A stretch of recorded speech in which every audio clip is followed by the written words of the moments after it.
Ayun na po yung ano natin, accomplishment, finish na siya. Ganyan siyang nagiging itsura niya. Naka-digital na siya sa gilid. Yung take note pala nito yung pan speed ay napafunction ko pa rin yung low, medium, and high, and then yung lower swing din ito gumagana din, sumasayaw din yan. Yan ayun, sumasayaw, umagalaw yung swing yan. Ayan. Tsaka naman dumating ang masamang balita. Ayan.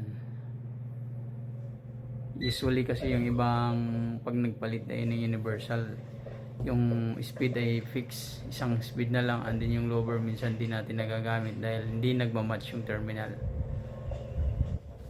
Ito po ay parang in-upgrade mo lang yung control nya, mas maganda tingnan kasi naka-monitor ka sa digital display nya. Yun lang, thank you po, bye bye.